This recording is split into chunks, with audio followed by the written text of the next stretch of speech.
Hi there, I'm Jersey Drost, cartoonist and teaching artist, and on Monday's live stream, I analog watercolored this pen and ink drawing of these two adventure cats, and today I'm going to do the same thing, but this time in Clip Studio Paint. Let's get started right now.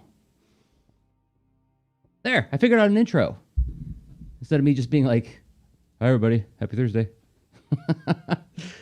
So, some of you will be able to see, I'll switch to, there we go, overhead view. I made some changes in the drawing between Monday and now. If you look at the barbarian cat in the background, or in the background, behind the foreground cat, I added more mane to her. I looked at the reference images when I was, finishing up the painting. I was like, you know what, there's something really off here. I couldn't figure out what. Yeah, and it's that I didn't have, she has like this huge mane, the cat that I was using as a model for this. And then with her, I realized I completely goofed on how the belt worked. That is not how a belt should work. This is what happens when you work really fast. So I'll have to keep my eye open for that in future illustrations. Like, am I making any like really silly, obvious errors in my, haste to get this done? So what I did is I switched out the belt buckle altogether, and I thought this character is the working idea for her is she's the world's happiest pirate. And so I thought, okay, well, what if like her, what is that flag called? Is it the Jolly Roger that the pirates raise? I thought it'd be like a smiling skull and crossbones. Oh, thank you, Rachel. I think the mane like really helps sell the barbarianness of this cat. So with that, let's see if I can Clip Studio paint this in an hour. I'll turn out the background there so I'm not looking at that. And I'm going to make sure I've got the right. There we go. I just want to make sure that my magic wand or selection tool is tuned correctly. It's not selecting all colors. There we go. Okay, and then I turn off the flats, go to my watercolor layer, and then I begin painting. So that's what we'll do now. I'm grabbing from my palette that I made from my analog paint kit. Go with maybe this orange. That's too red. This orange.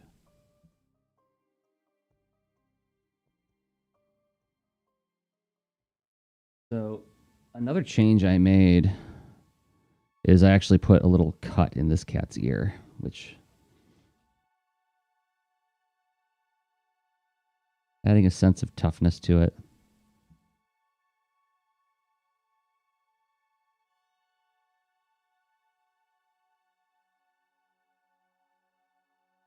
Get a little bit smaller brush. Oh, did my camera go out? Okay. I guess. Oh, there we go. It's back. Working with a couple different camera setups today, so you can also zoom in just on this if you want.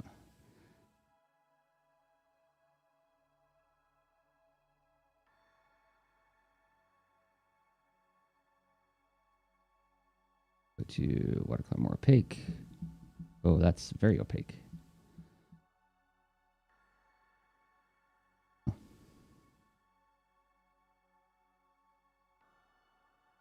I also do this. Remove color. There we go. Okay. Back up a few steps. There we go.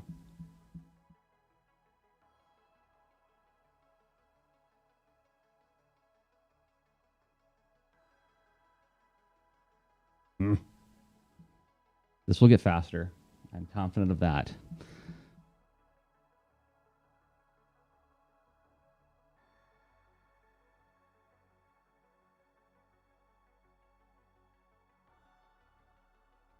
I forgot to put my phone on Do Not Disturb, so I'm using it as a camera. And suddenly a call comes in.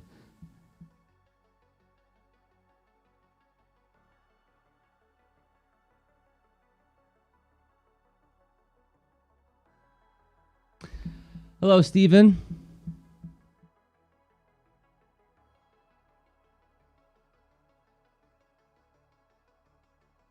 Hope everybody's Thursday is going okay.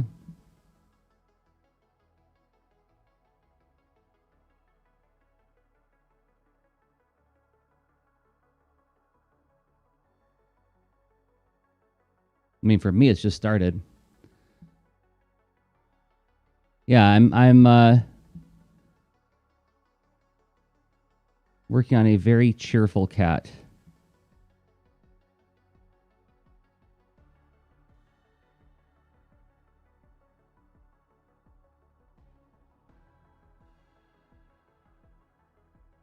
Anybody who's read enough of my comics has seen that I have a kind of a thing for that. All right, let's get that nose. No, I did the nose in a different color. Turn on my flats layer so I can make a selection, select the nose, turn off the flats layer, and continue watercoloring.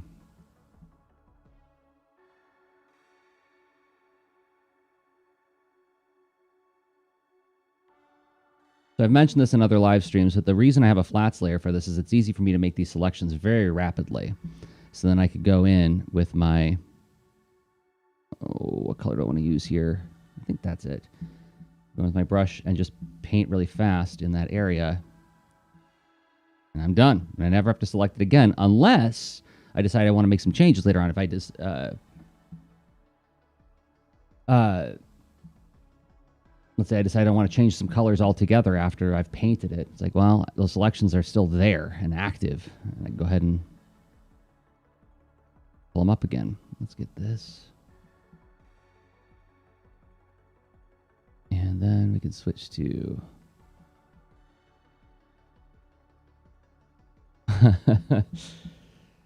So, in the spirit of not being opaque and not using jargony language, what I've got going on here is I'll turn off my paint layer. Underneath my line art, I filled in all the colors, and this is what's called flats. And what this allows me to do is, when I'm working on my painting layer, which is right here, let me switch to my other overhead so you can, oh, it switched on me. Oh, goodness. And can I get you? Oh, well, we're going to work with this for now until I can fix that. Anyway, so as I point to my flats layer, I can work on my watercolor layer, and I can use this tool called the magic wand to select certain colors that I flatted. So for instance, I'll just tap it on her collar there, hide that layer, and now the only place I can paint is in that spot. See? So it's a way to speed up the painting process. And what color was I gonna do? Oh, I was gonna do her tail now.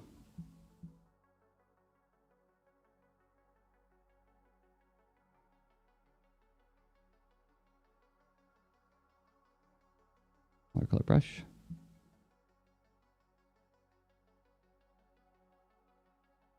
Go bigger watercolor brush.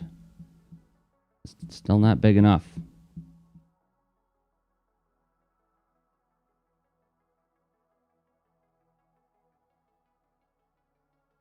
Yeah, part of this series that I've been doing here as I've been live streaming and practicing these different drawings is I've been looking for all sorts of different ways I can make the work go faster.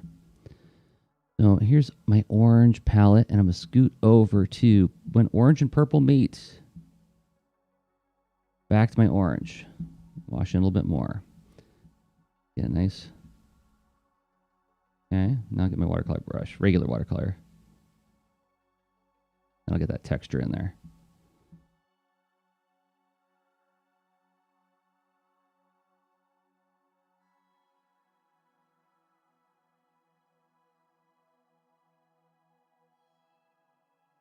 Oh, I know, Rachel. Yeah, I know you're just a little bit north of me. And I mean, it's going to.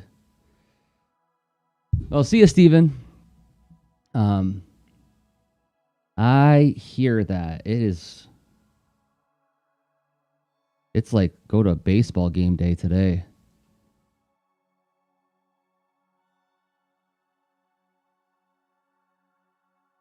A little bit more.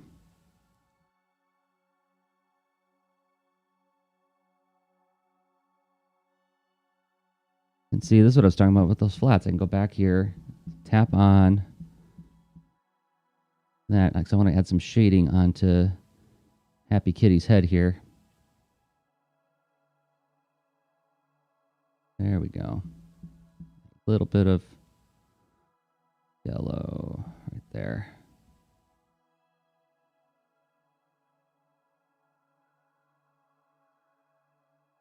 I am digging how this is coming together so far. By the way, if people are watching and you're wondering what brushes are you using, Jersey, well, in the description under the video is a affiliate link to Ray Frendon's brushes. That's what I use. I'm using his excellent watercolor brushes right now, and if you use that link to purchase his brushes, it won't cost you anything extra, but I get a piece of the action because I'm demoing his brushes all the time. It was a natural partnership because I've been, like I said, I've been using his brushes for a very long time now and talking about them with a lot of people. Okay, let's do the cape.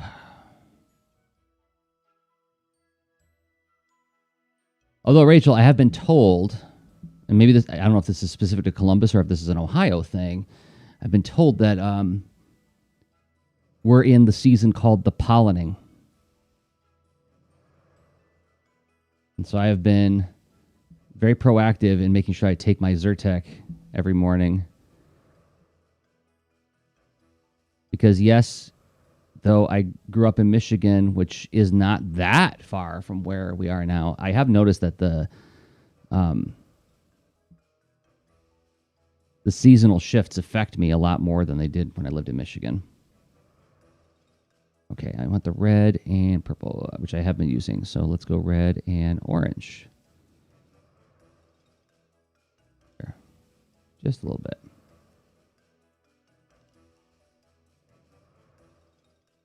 I think it's easier for me to mix the colors on here now.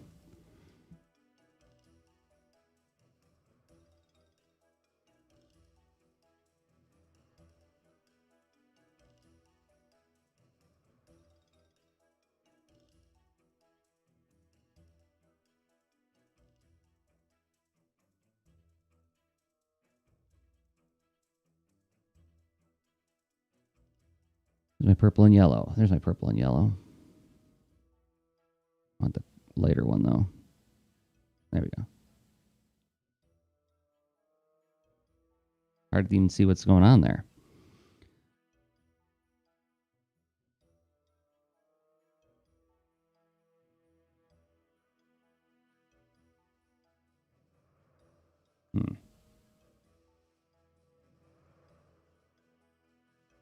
Okay, regular watercolor brush time.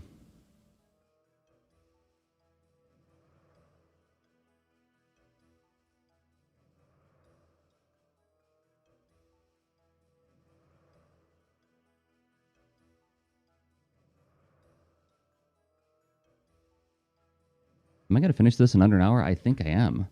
There's not that much to do yet. Let's save our work and take a sip of our coffee.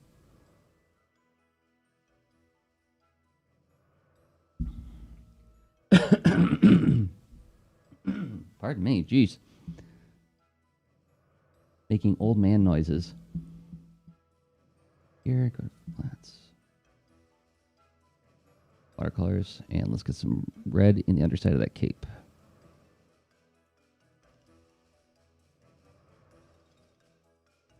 How about that?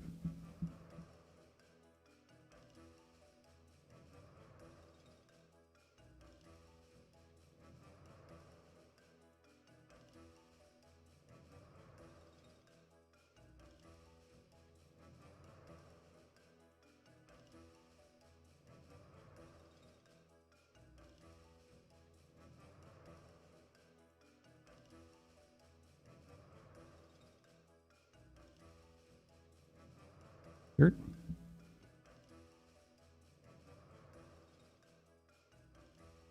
So I'm enjoying drawing these characters so much that I think this is going to be my next mini comic. I'd like to do another mini comic this year.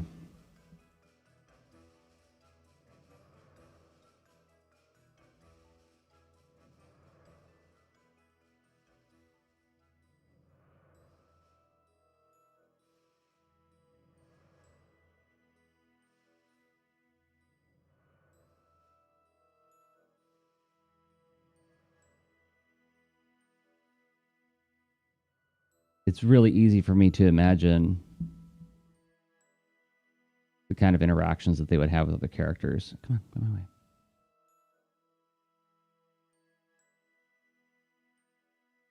That's always the best feeling when I start drawing some characters and like I can immediately hear their voices and see them moving. That doesn't happen very regularly. It usually takes like a lot of fussing and noodling and guessing. So when I feel like it clicks, it's very exciting. Let's do very couple quick splashes of light yellow in here.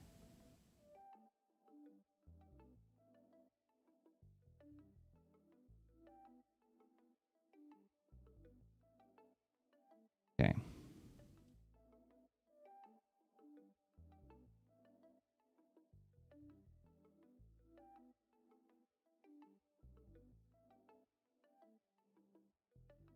And I don't know how many people, I don't know who exactly is watching these. So anticipating that somebody might say, well, why mini comic? Why not make like a graphic novel proposal? I'm like, well, mini comics are my way of doing applied research to discover whether or not it has the meat to be a graphic novel or part of another graphic novel for that matter.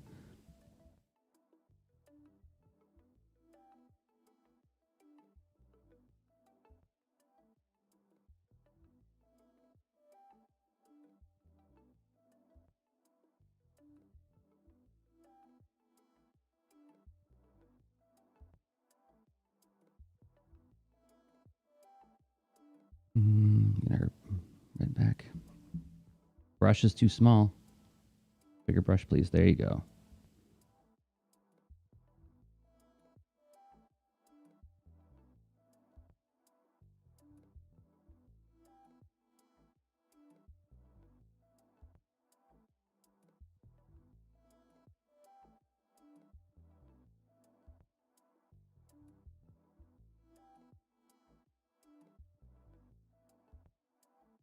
Far so good.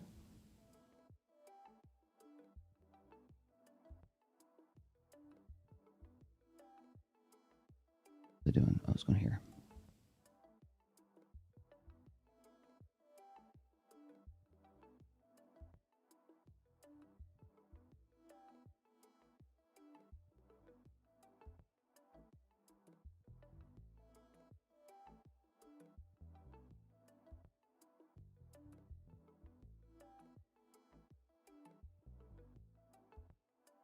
What I'm going to do, I'm going to go back to Happy Kitty's shirt here. I'm going to put a little bit more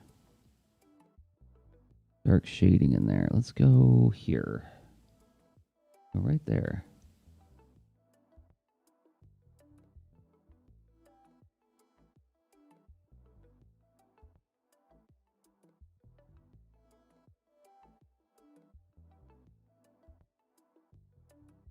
Oh.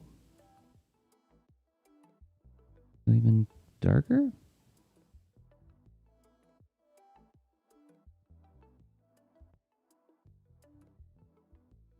I don't want to overwork it.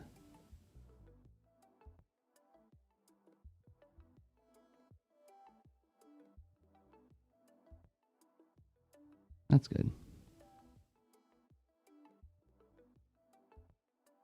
You almost done? Got to do her belt buckle.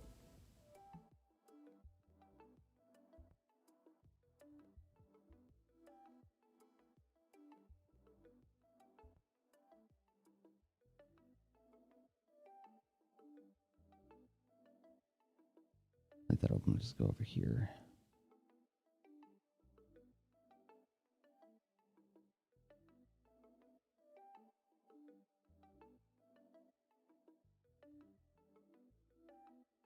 I'm on the right layer. Is that too light of a color? Yeah, I do.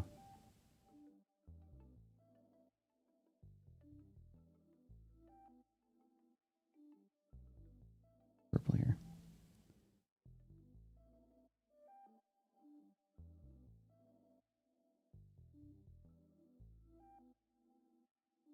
There we go.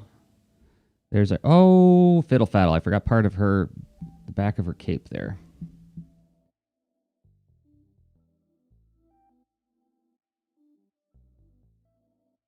I was recently taking advantage of the privilege that I have as a teaching artist, and I was showing these designs and some other ones to some of my students, and I was asking them, like, okay, what do you react to here? So basically I get to do like a little bit of market research too in my classes. But I'm sincerely asking for their advice too, because I want to know how to be of like better service to my audience. And so one of the students said, she looks like the only people who should fear her blade are people who don't smile. Like, that's a funny idea, but it's fraught. I didn't say that in the moment, but it's a funny idea, but man, oh man.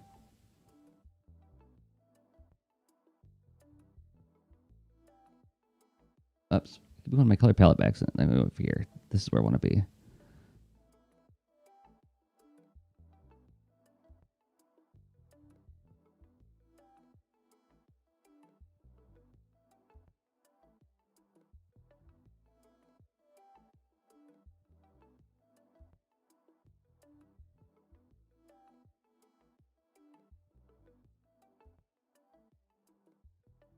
But it reminded me of the whole, like, for anybody who's read Marvel Comics, the whole Man-Thing character. You know, those who know fear burn at the Man-Thing's touch. Those who know grumpiness feel the cold steel of this pirate's blade. Maybe that's it. Instead of not smiling, it's like she's arch enemies of grumpiness.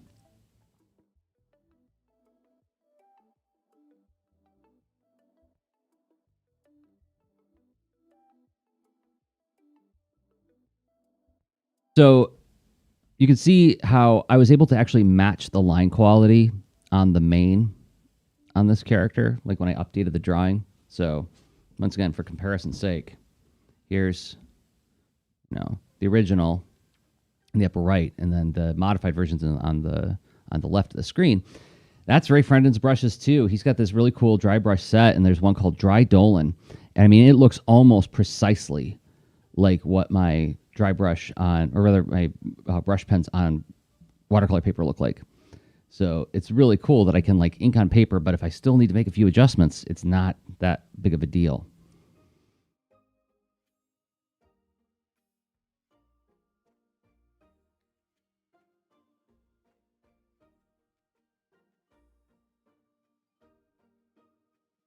There we go. Thank you.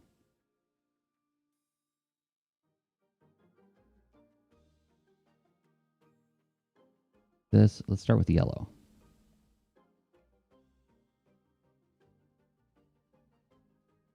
Yeah, those brush lines are completely digital. I'm myself am just astonished by how good they look.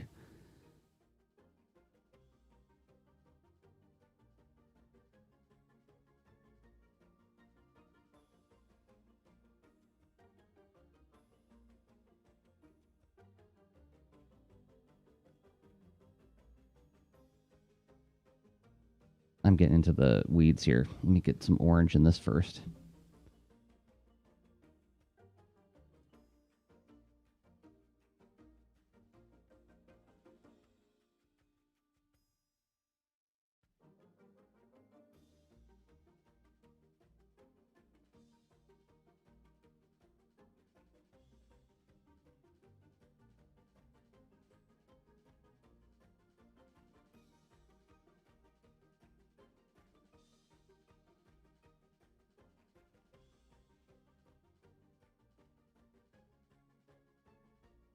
So, where do I want to be here? How about there? Okay, that's good.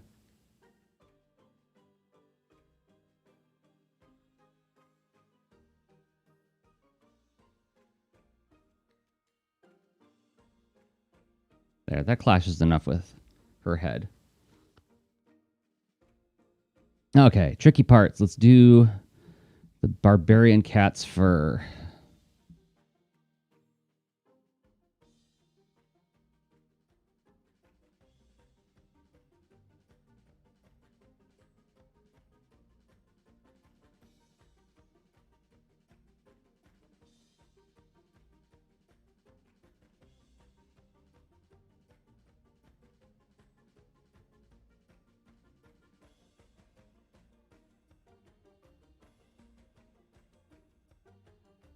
Something I've been thinking about lately too is possibly changing some of the timing of my live stream events. I'm about to do a big schedule audit, looking at how my first quarter went in terms of like, what did I plan to do? What did I accomplish? Where did my time go? Where were my assumptions about what resources would be needed? Where were they correct? Where were they incorrect? And it could wind up being that I wind up changing some things up as far as like, I might not do Monday and Thursday mornings anymore. I might do like an evening and a morning or something, depending on how the audit goes. So it's something I'm thinking about.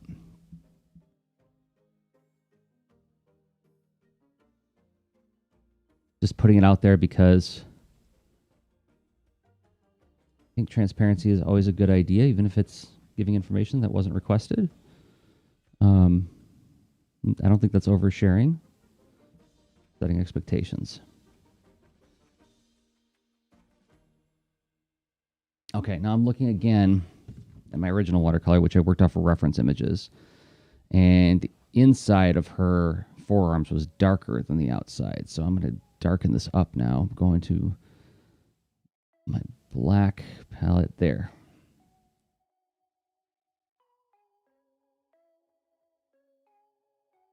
Counterintuitive given that the light source is above them, but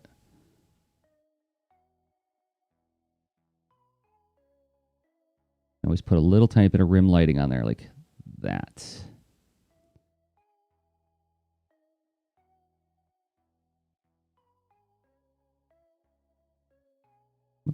Whoops. I thought I was here.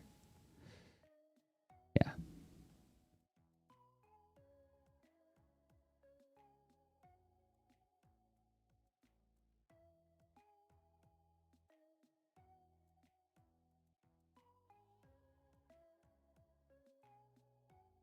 Yeah, so I guess I'm just very impressed with how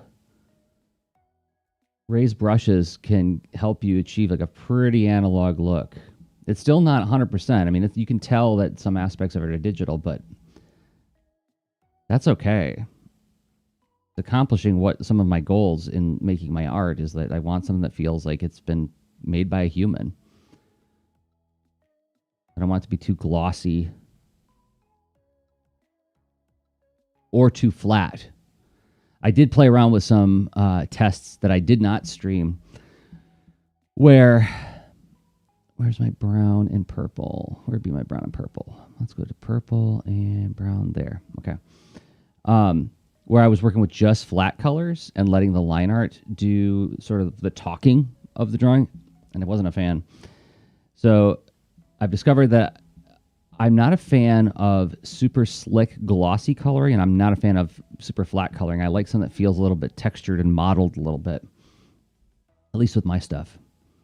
When I'm doing freelance stuff, different order. I'm there to meet the goals of the client. So yeah, like on the RoboForce comic, it's a little bit more of a slicker style. But my personal stuff, this is my favorite. Okay, what am I doing here? Okay? So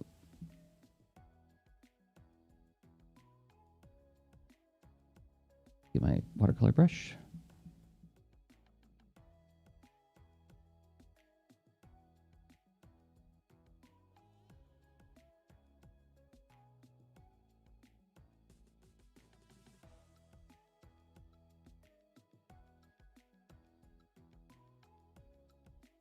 Let's see. I'm going to go to this purpley color now. Just scrub it in a little tiny bit.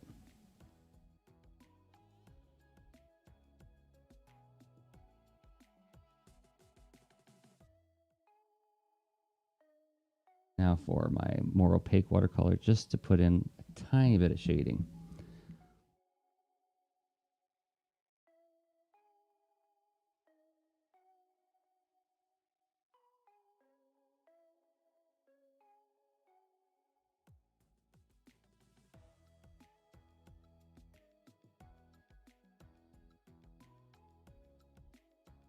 I want something warmer. Let's see. Where's my... That's what I want. Yeah, that's what I was looking for.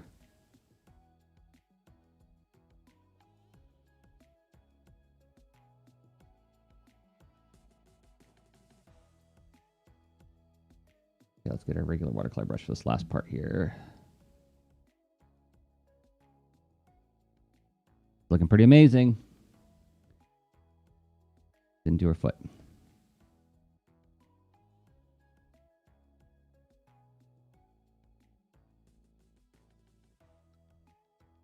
And save our work. Oh, hey. Hey, Casey. Thank you for the well wishes for the art day. Sadly, this is probably the only art I'm going to get to do today. I have a lot of other kind of administrative work that I do lately. But I appreciate the well wishes. I was just saying a moment ago that I'm like getting ready to do sort of like a time audit, like sort of go through my day planners for the last quarter and see where my time went and what goals did I meet, and I'm going to make some adjustments to my schedule because I am coming up to a point where I'm absolutely going to need 10 hours a week set aside and time blocked for making comics. It's non-negotiable. It has to happen. So figuring out how to move things around so I can find that 10 hours someplace is going to be of vital importance.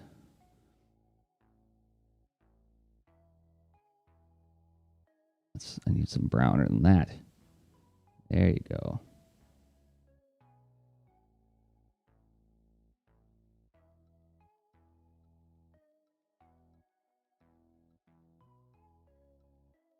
It's tough. I mean, it is not trivial that creative work asks a lot of us. I know I've talked about this a zillion times, but it really asks a lot of us. And when people say like, oh, well, I come home from my day job, whatever, and I just feel drained, I just don't want to do it. I'm like, I get it. I absolutely feel that. And there are times where the grind of it feels really intense. And especially when it's something you're doing as like either a side hustle or it's something you're doing as a hobby. It's something that you're doing just like where there's really no external accountability, right? Man, is it easy to drop the ball on that and like, say like, you know what, I'm wiped out. Or emergent things happen, right? Thought I was going to be doing art today, but the shower broke. Whatever, name your thing.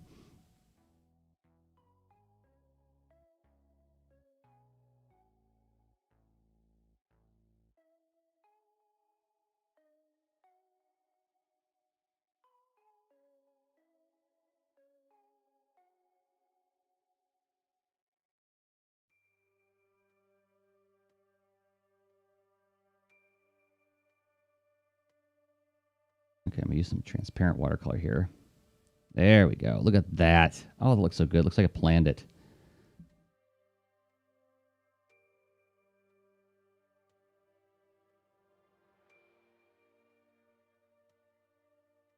Oh, okay, Rachel. It was good seeing you. Yeah. You're talking about the Lean and Tart monthly labs. Thank you for bringing that up, Rachel.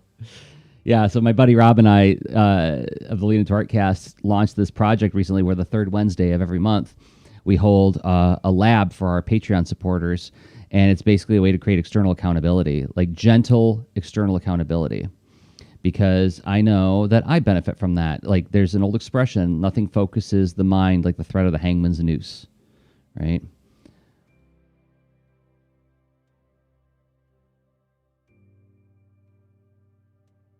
So, yeah, for our $10 and up Patreon supporters, we do this monthly lab where it's an accountability call. Check in. What are you working on?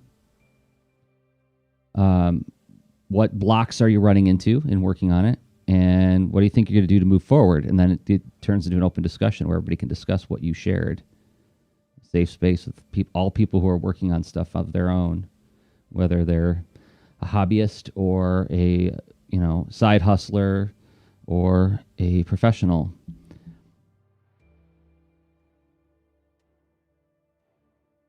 And it's funny, Casey, I was just thinking about you because I was on Brandon Dayton's podcast, which will come out in the weeks to come. I don't know when, but we just recorded yesterday, and we were talking about the Art and Story Days.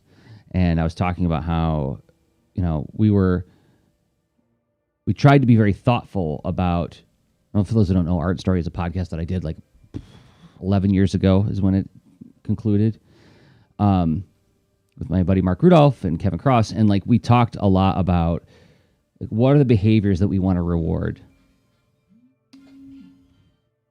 And I'm going to set my phone to do not disturb because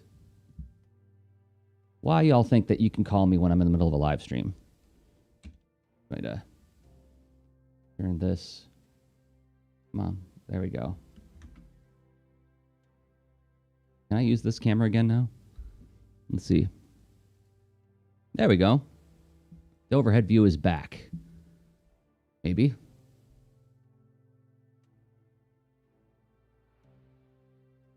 It'd take a second to catch up. Okay. Is Art and Story archived someplace? No, it is not currently. I actually... yeah, what I'm doing now I would call like a more up-to-date version of Art and Story, because but part of the complication of it is that it's owned by 3 people, and I need to get with them about if we release it in some way, how do we do it in a way that is acceptable to all parties, right? I have all of them except for I think I lost 2 files in some of the many transfers we've done over the years, but I think I have almost everything from that series, and it's a lot of podcasts. It's like over 1,000 podcasts when you consider Mark's microcast, Mark of the Beast, Kevin's microcast, Art and Story Alive, which was our live show we did. And then there was the regular show proper. Then there was Art and Story Extreme, which was like our daily check-in microcast. It's a lot of material.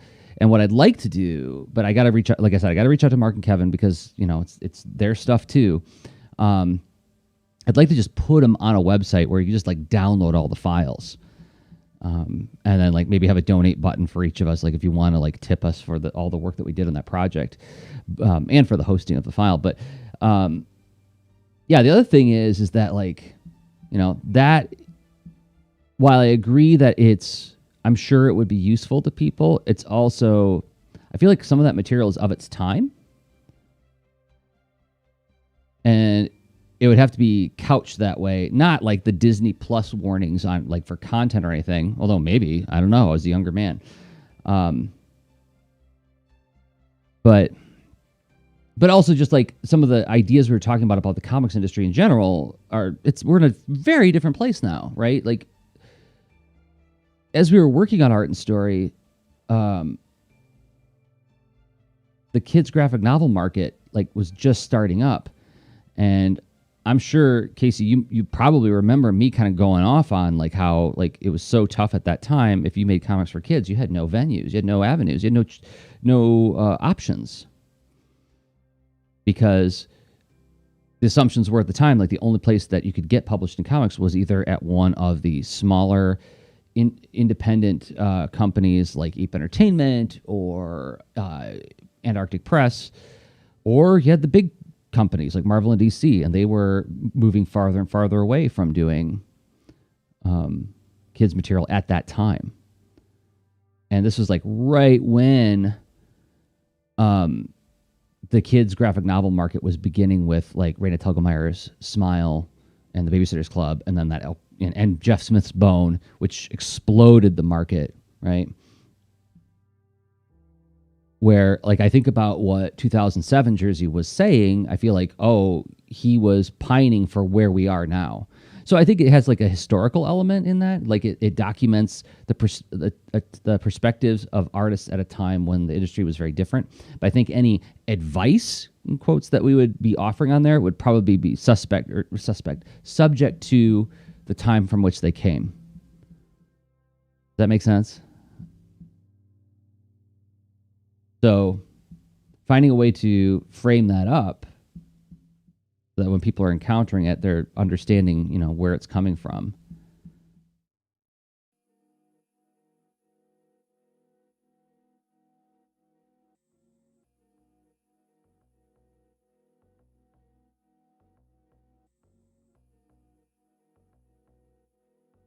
And I also remember, I had, speaking candidly, I had kind of a chip on my shoulder back then about things like, okay, so here's another thing about the time period in which that project was explored is in a lot of other comics podcasts at the time, there was a, let's say, celebration of the writer as being the primary driving force of what made comics great. You had all these interviewers interviewing these comic writers from Marvel and DC, and they would talk about their artist. Tell me about your artist. And it just gave me hives. I'm not your artist. I'm your collaborator. And so I remember actually, believe it or not, getting into some Twitter fights with people very early on where I was kind of intentionally, I was I guess you could say I was almost being trolly. Where I would say things like, I just thumbnailed and penciled 2 pages today because cartoonists write and draw. And some writers got really kind of annoyed with me for really pushing on that point. I'm do you have any idea how you sound? I'm well, yeah. And in retrospect, when I look back, it's yeah, I was feeling defensive and I was feeling a little bit of scarcity. It was hard for me to find work, and it felt okay, these people who don't have to spend as much time on the work, and most writers will tell you that, are being applauded, and then they're talking about their artists as if they are their employee. So I got a little annoyed about it. Yeah, you're right. There's probably a lot of really great material in there, and something I've been thinking about with my comics work is that I am not the final arbiter of whether or not the work is good. I can decide up to a point and say I think that this is the best I can do, and then it's up to the audience to decide if they like it and if they think it's good. And I think that that's true of the art and story material as well. It's I can say oh, this is cringy, or that is cringy. Well, it doesn't mean that anybody else is going to think that. And that's not for me to say. So I do agree that, if I'm going to stick to my principles, I would put it out in the world. But like I said, it's just a little bit complicated because I got to reach out to Mark and Kevin and figure out what's a way that feels mutually beneficial to all.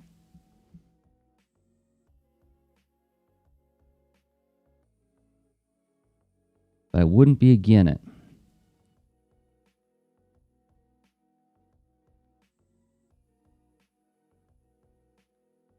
I was the first Twitter troll. I guess you would say I was subtweeting at that time. I think that's what I was really up to. It's kind of making a dig on what happened here. All right, I'm gonna get my friend in regular brush. I'm gonna fill in this flat. I goofed up this flats altogether. Okay, turn that off. Okay. And go to watercolor, and I'm going to erase the painting that I did there because that shouldn't be there. Okay, back to this.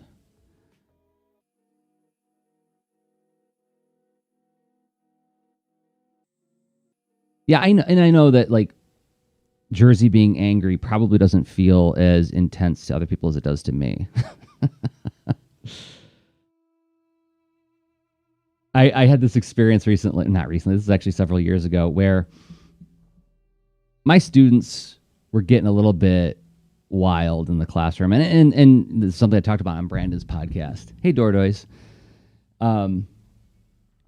Is that, and if any of my students are watching, this, if you've been in my physical classroom, is that I really like the climate to teeter on the edge of Lord of the Flies. I like the sweet spot for me is when everybody's having such a good time and it's so wild, and the push and pull of the dynamic of the room is such that it's not clear who's in control. But I always try to use that as an opportunity to move the energy in the room, like take the kids' energy and like push it towards let's finish what we set out to do, but let's have like a joyful time doing it. Where was I going with that?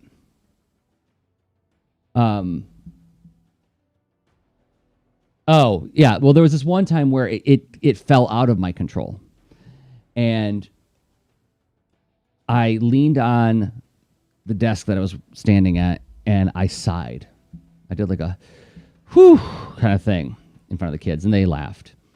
And I that really stuck with me. It hung in my head for like a week. I was like, I don't like the idea of saying to children that either explicitly or implicitly that you're too much for me and I don't have what it takes to deal with you right now. You know, you gotta dial it back. I like to find a way to say, let's dial it back in a way that is that honors and supports them and says like, okay, this is awesome, but yeah, we got this other stuff we got to do today, right? But not like, oh my God, kid, come on, chop chop, let's get this thing done. Why are you not doing the thing I told you to do? Like, that's not the attitude I like to have in my classroom. So anyway, so the following week I came back and I started the class by saying, hey, you know what?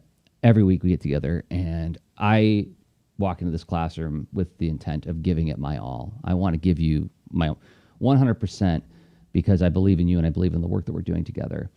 And last week, I don't feel like I really gave you my all. So I want to apologize for that. And I want to, let's all make another commitment to like give it our all today. Right.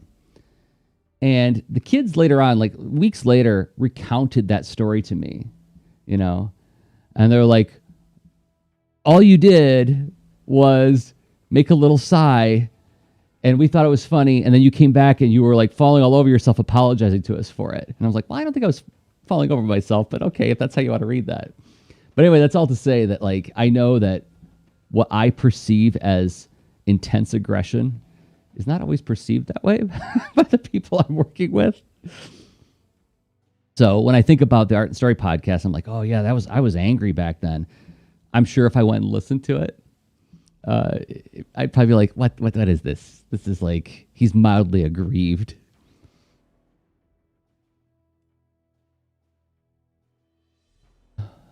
I'd want to be their best teacher. Best teacher would be thought for me to be to handle a rowdy class. I'm not quite sure I'm reading you, Casey.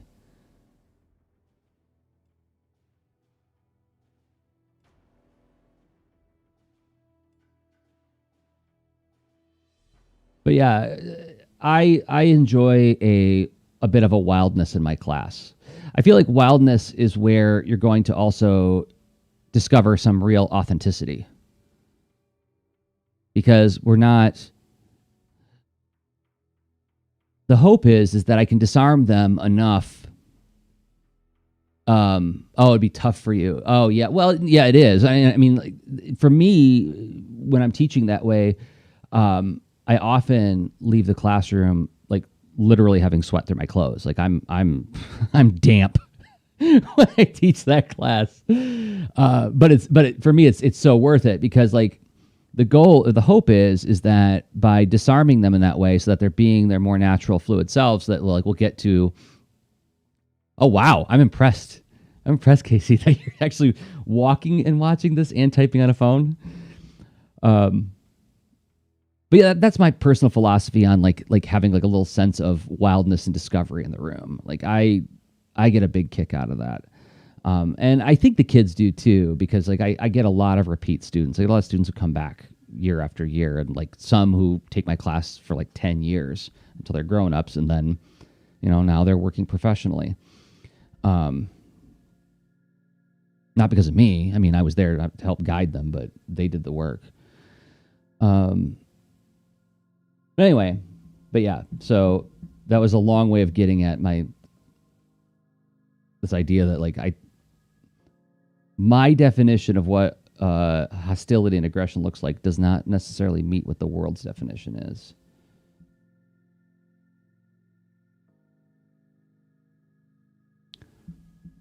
There, get this purplish. There we go. Oh, that's so good.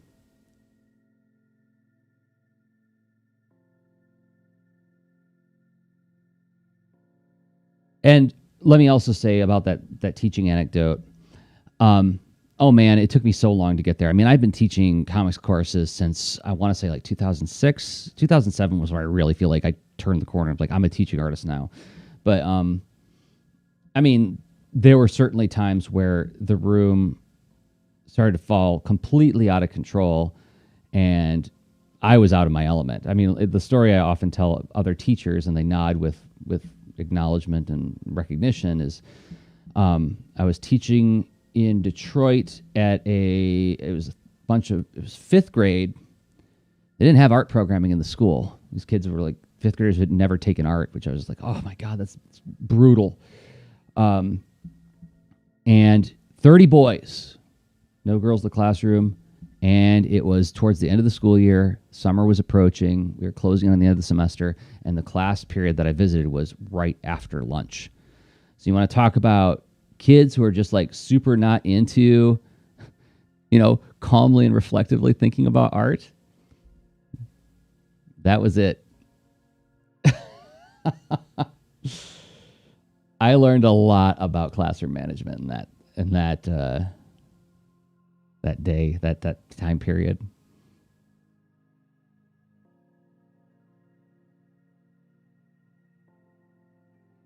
Am I almost done? How are we doing on time? Hey, I'm coming in right on time, 52:17. So let's do that background shape. And I'm going to select it with my magic wand tool. The devil, let's do it like this. Okay, turn that off, turn off the flats, go to my watercolors layer. Aha, we have a problem. Okay, so here's what, because I'm selected behind the characters. So what I'll do is I will Shift Alt click? No. Okay, how am I going to do this? I'm going to turn on these two layers, and I'm going to take my magic wand tool, and I'm going to say select all layers, turn off my line art, and just hit the white in the background. I can turn these back on, turn my flats off, turn the background layer off. Now all I have selected, if I'm not mistaken, nope.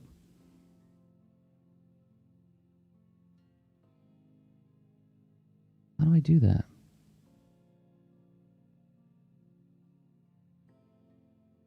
I made myself a little bit of a problem here. I want to deselect. Okay. I know what I did wrong. Okay. Turn off the line art layer. Doing some problem solving on the fly. And I'm going to make sure my magic wand is selected to select all layers. Apply to connect to pixels only is off. Tap on the green. And then I could turn off those layers, and now only that area behind the characters is selected. Excellent. Let's go to my green palette. Grab a nice big wet wash brush.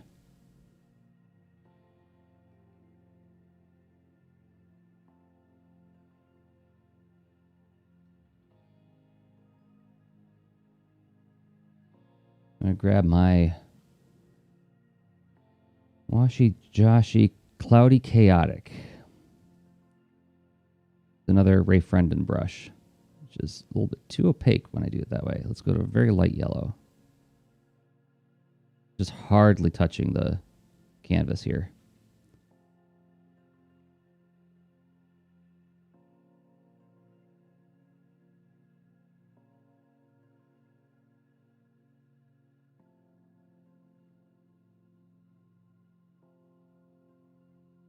And I need like a bright yellow green. Maybe you'll do.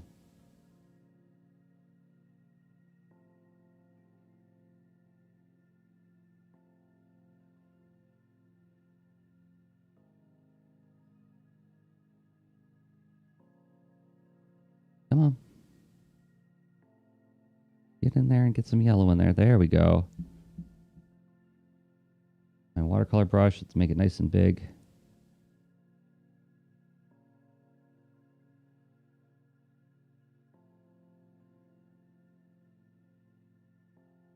And get a little bit more green above Orange Cat's head.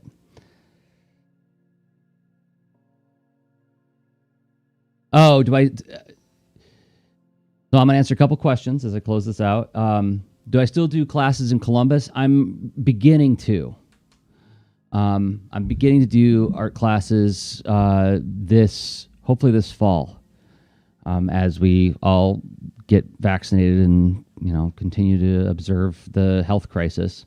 I really miss working directly with students. I'm still teaching classes online for different communities, but yeah, I can't wait to get back into classrooms. And then Casey's asking, there's so many options and switches in art programs. Do I just learn them by trial or do I watch tutorials?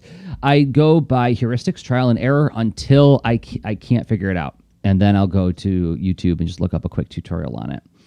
So, I mean, I'm fortunate in that I've been working with Photoshop since 1995. And so Clip Studio isn't that different from Photoshop, that it's not impossible to find my way around these things. Now, that said, one of the things about Clip Studio that I warn people about is it nests a lot of things. You have to go treasure hunting for where the tool you want is sometimes, but that's all in the spirit of just the interface getting the heck out of your way like that. Everything's collapsible. And so now it's like, okay, well, but if I want to get that tool, where is it? First, I got to look on this toolbar, and then I have to look at like the separate options in the subtool menu, right? And so on. So yeah, and I've been using Clip Studio since it was Maga Studio 4. So that's been since 2012. So we're looking at almost 10 years of using this. So a lot of the stuff that I'm doing is, many, many years of doing trial and error, followed by a quick look up on a tutorial. Now what I'm going to do, just real quick, is I am going to expand the pixels here. 20 pixels do the trick. Maybe do another 20 pixels. I'm going to expand pixels. So what I did is I just selected all of the flats that the cats are on. The cat's flats. And the cat's flats. And then I'm going to go and I'm expanding that selection by 10 pixels. So now if I go into quick mask mode, you can see I've expanded it out like that. Now what I'm going to do is I'm going to go and I'm going to select the watercolor or I'm going to select the flats by command clicking on it. While I'm in quick mask mode, I'm going to delete so that the selection is now just that area surrounding them. I'm going to go back to leave quick mask mode in my watercolor layer. And I'm just going to hit delete. So now, to use a strong bad term, it didn't work. I know why. So I'm going to undo, and leave quick mask, deselect. So I'm going to select my flats layer by control clicking on the layer itself. So if I go into quick mask mode, you can see that the flats are now selected. I'm also going to control click on my inks layer. Can I do it? Maybe I just need to, shift select on my, so shift control click on the various inks layers in that folder. Now when I go to quick mask mode, we can see that both the inks and the flats are selected. Now I'm going to expand the pixels by 30 pixels. And then when I go into quick mask mode, we'll see, it grabbed a whole bunch of my other ink lines, little flecks of nonsense that were still on the paper, but I didn't see were there. Let's grab those and get them out of here. I might not stick with this after all. I'm just trying to go for a quick effect.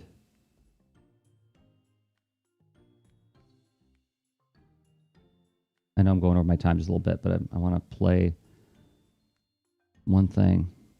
Okay, leave quick mask mode.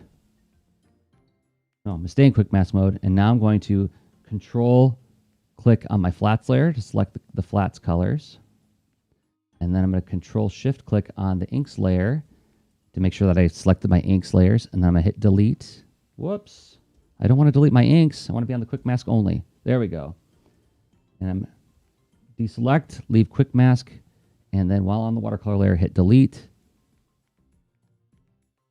And then deselect. And we've got this white outline around the characters over the background. I don't like it. I don't like it. It was unnecessary. It was a little bit of a rabbit hole I went down. So I'll just undo, undo, and delete. And let's save the work because I think I'm done here. So we can compare.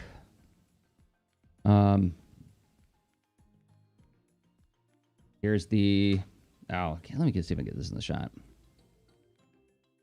So there's the watercolors I did on Monday on paper, analog style. And then there's the Clip Studio Paint version. So, like I said earlier, the live streaming schedule may change soon, but for now, I'm continuing to, stream live Mondays and Thursdays at 10 a.m. Eastern Time, 9 a.m. Central, 7 a.m. Pacific. So I'll be back on Monday the 13th with another drawing.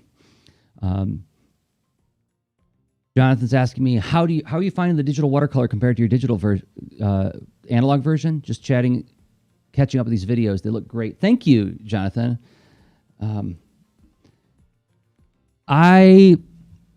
So here's like the main trade-off. I'll say this before I close. Yeah, I'm only 2 minutes over. I think Clip Studio provides me with a lot more options for editing and for control, and it doesn't tempt me to give into infinite undos the way digital inking does. I'm inking on paper because I don't trust myself to not undo forever. The watercolor tools in this, the watercolor brushes, Ray Frendon's watercolor brushes, really feel so true to the experience of working on paper that I feel like it does. I keep the same speed. It's 1-to-1 as far as speed and execution. And I can get pretty close to the same effect that I can get on paper. Now, the only trade-off there for me is working on analog is more fun. I enjoy working with actual water and brushes and a piece of paper more than doing it digitally, but not enough so that I'm going to abandon digital. I think the next project I'm going to watercolor it digitally like this because the flexibility is just, it way outweighs the pleasure of working on paper. Although, when my next book is done, maybe I'll do a whole bunch of like hand watercolored prints. Who knows? But yeah, I way more enjoy doing it on paper than digital. But like I said, digital just offers me so many choices and so much more ways to optimize the work and speed it up. Like, for instance, something I was saying, I don't know if you're here at the beginning, Jonathan, but I actually changed the drawing. So if you look at the paper, on paper drawing of the barbarian cat, I realized she needed a mane. She needed a big bushy mane around her neck to give her more of a barbarianness. Those lines were inked in Clip Studio with Ray's brushes. And if you look, it's this brush he's got called Dry Dolan, and it like almost perfectly matches the look of when I use brush pen on watercolor paper. It's astonishing. So, yeah, like I said, my choices are based on my own proclivities, right? I'm purposely choosing to ink on paper because I don't trust myself to ink digitally because I will spend too much time on it. But I found that I can pencil and watercolor very quickly in Clip Studio Paint, and I don't noodle on it for some reason. So that's the combination I think I'm going for going forward.